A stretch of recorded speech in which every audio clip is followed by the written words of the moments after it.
옛날에 팔레스타인 일부 동쪽 사막으로 둘러싸이는 도성 가까운 곳 우스 땅에 욥이라고 불리는 사람이 살고 있었습니다.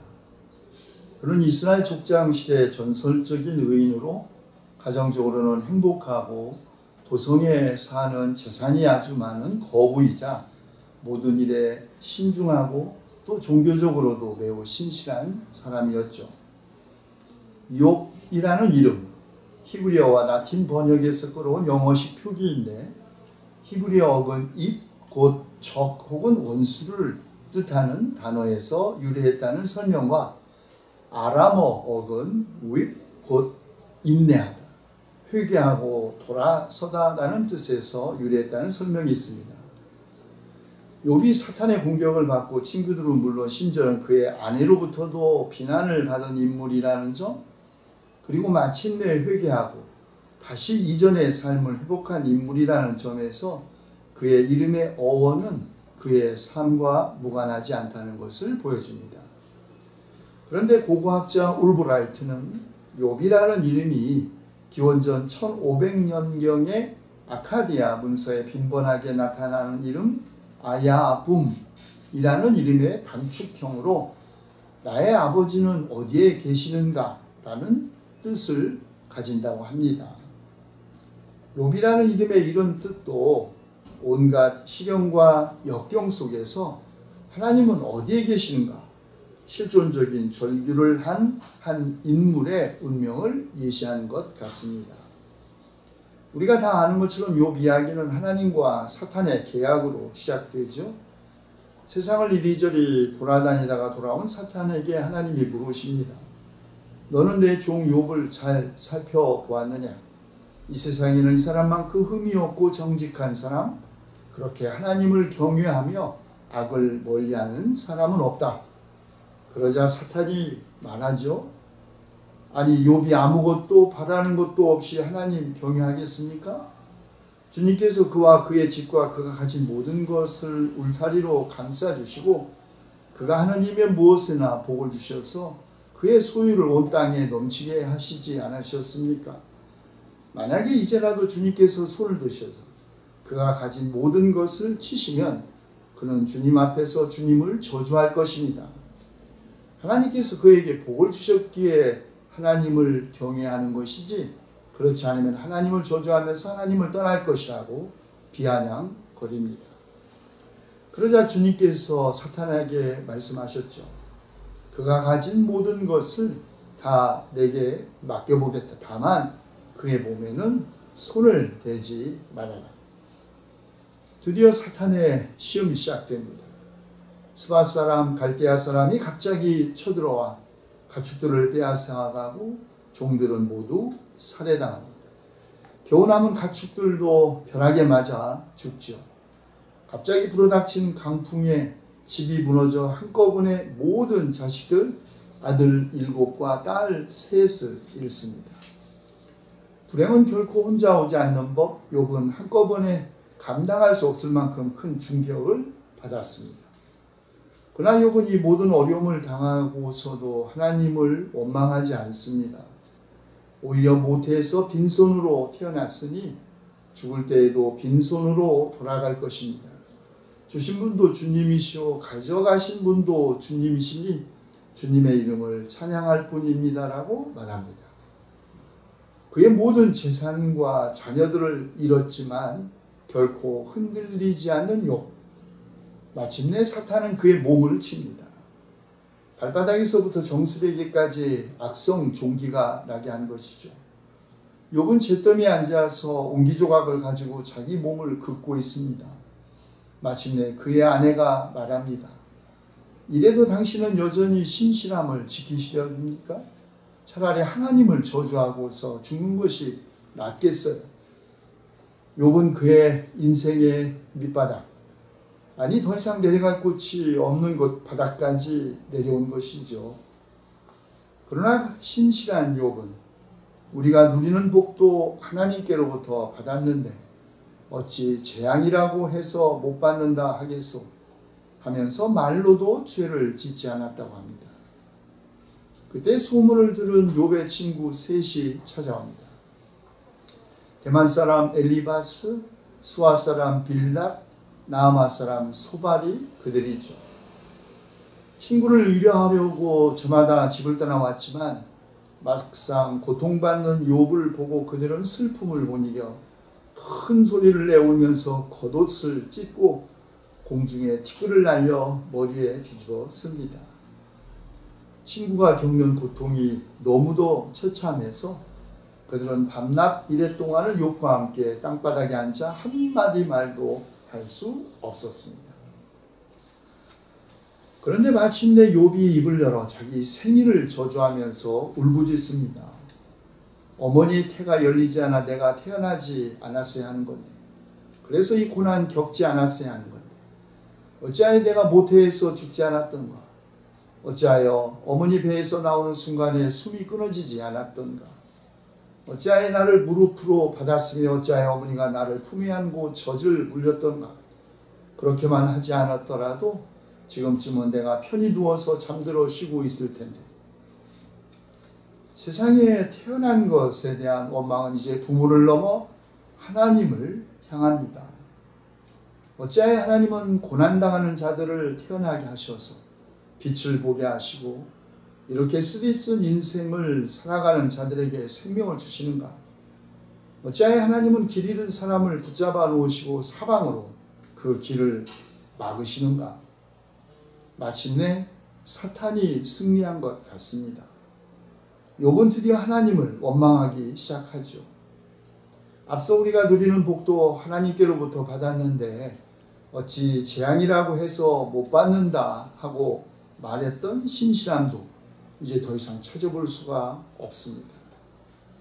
하나님에게 대들면서 하나님과 다투는 그 욥의 울부짖음이 듣기 거북했던 세 친구들이 드디어 입을 엽니다.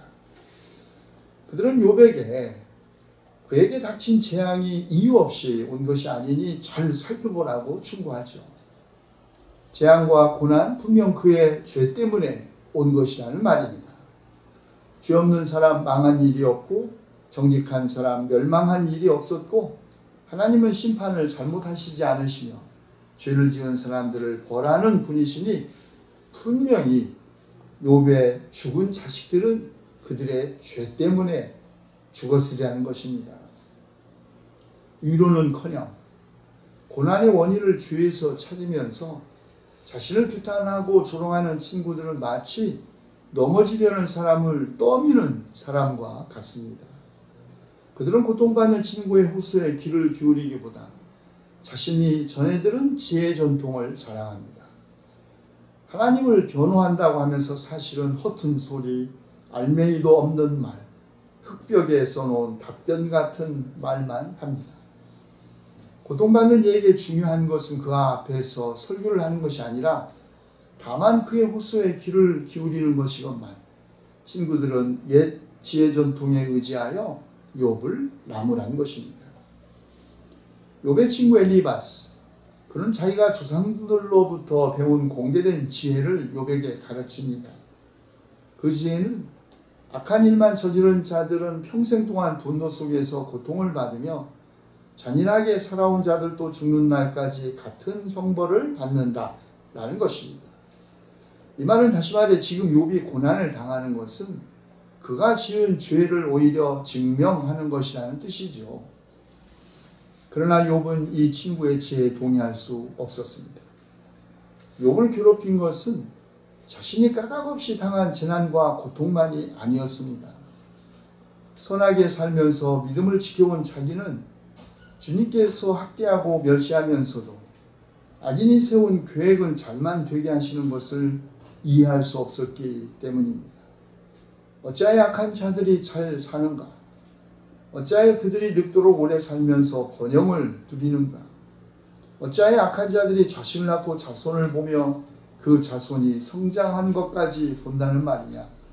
그들의 가정에는 아무런 재난도 없고 늘 평화가 깃들며 하나님마저도 채찍으로 치시지 않는다. 왜 착한 사람에게 나쁜 일이 생기는가? 라는 질문만큼이나 도대체 왜 악한 사람이 오히려 더 잘 사는가?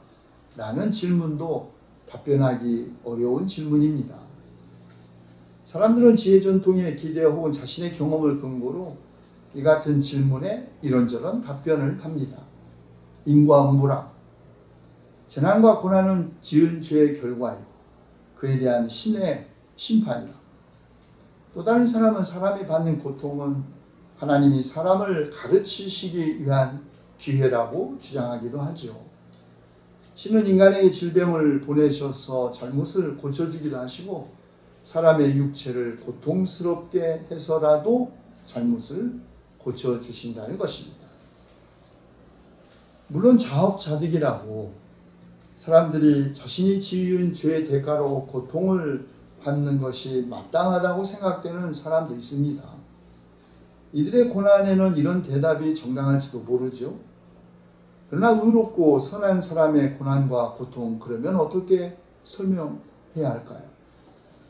또 착한 사람의 고난에는 무언가 이루고자 하는 하나님의 숨은 뜻이 있기 때문에 그저 고난을 순종으로 받아들여야 한다는 주장은 감당하기 어려운 고난에 시달리는 사람에게는 참으로 잔혹한 대답이 아닐 수 없습니다.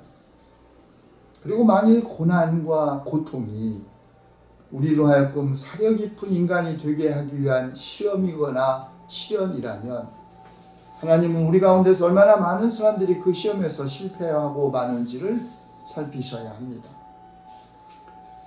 자, 이런저런 대답이 호응을 얻지 못하면 사람들은 무고한 사람의 고통에 대해서 내세의 보답을 받을 것이라고 말합니다. 내세에 대한 믿음, 사람들에게 자신의 믿음을 잃지 않으면서도 세상살이의 불공평함을 견디게 해줍니다. 그러나 한편으로 그것은 우리 주변에서 볼 수 있는 불의를 외면하거나 분노하지 않는 핑계로, 또 다른 한편으로는 우리가 하나님으로부터 부여받은 지성과 용기를 가지고 그 불의를 해결하려 들지 않는 부실로 이용될 수도 있습니다. 그런데 욥은 아주 전적으로, 그리고 오직 하나님에게만 묻고 또 오직 하나님과만 다투고 있습니다.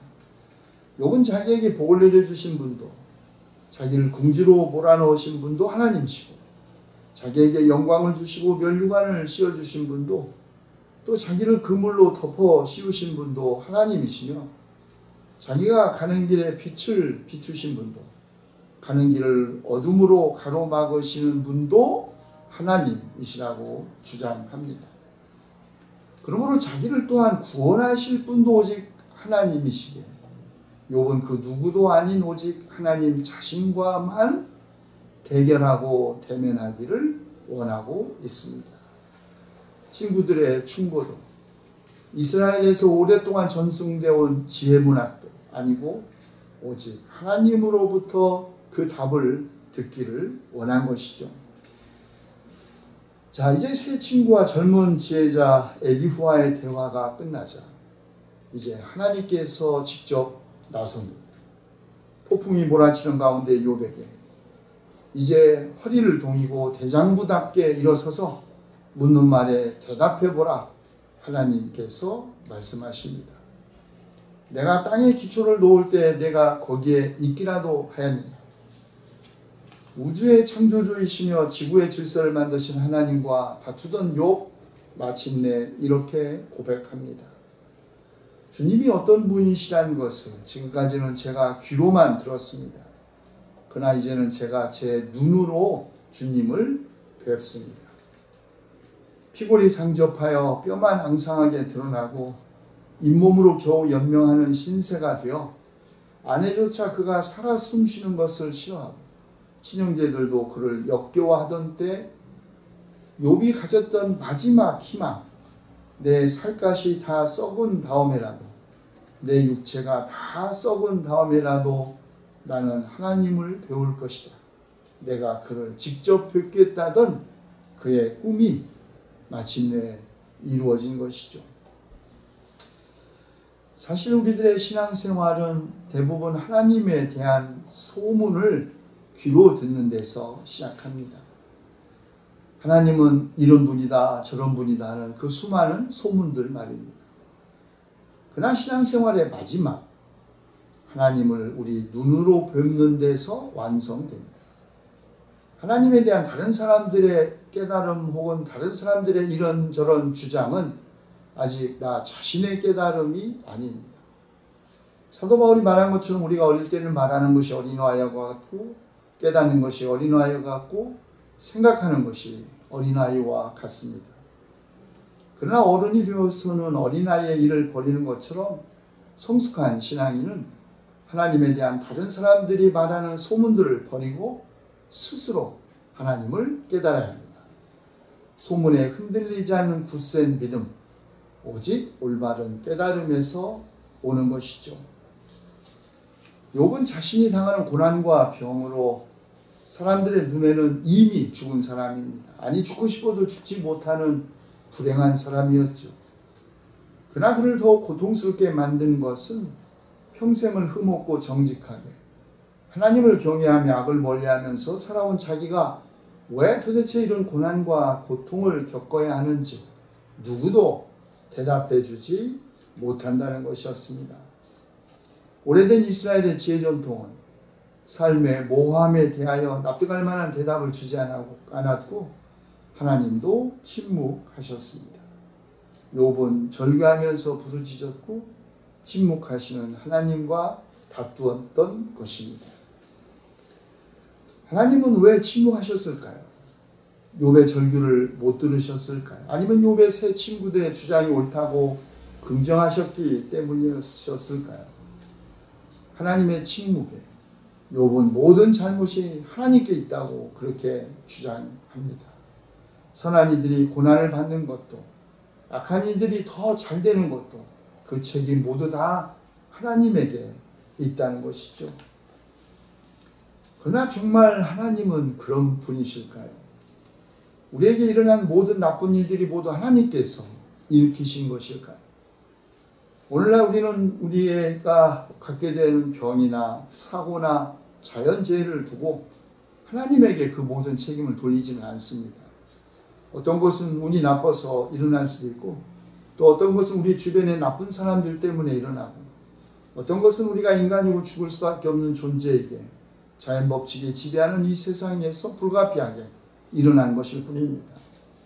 우리에게 일어나는 고통스러운 일들은 우리의 잘못에 대한 징벌도 아니고 하나님의 무슨 어떤 원대한 계획의 일부도 아닙니다. 삶의 비통함, 하나님의 뜻이 아닙니다.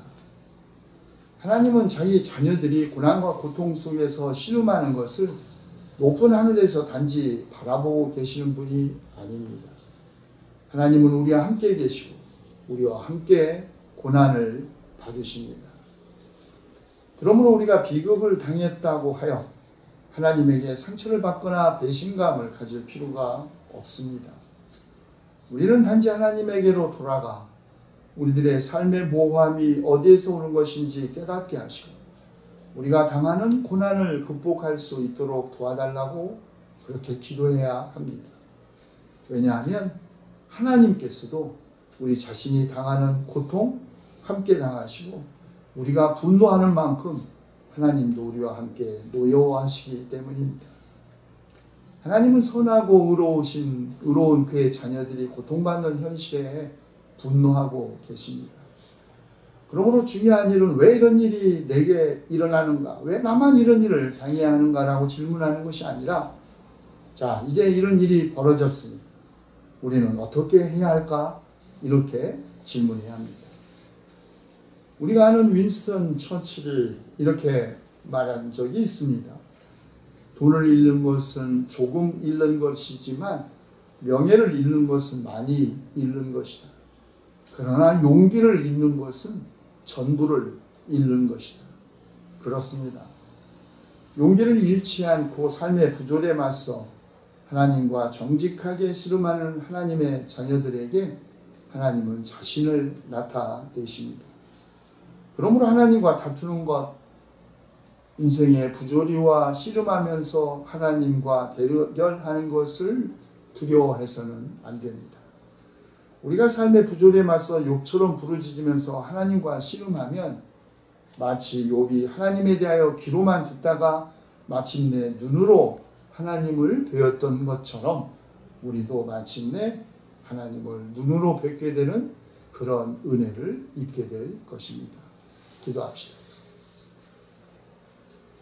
하늘이 무너지고 땅이 꺼진 것처럼 앞이 캄캄하고 무언가 답이 보이지 않아 우리가 부르짖을 때 주님, 우리의 기도에 귀를 기울이시고 우리의 상한 심령 치유하시며 우리가 걷는 길 밝은 빛으로 비추어 주시옵소서.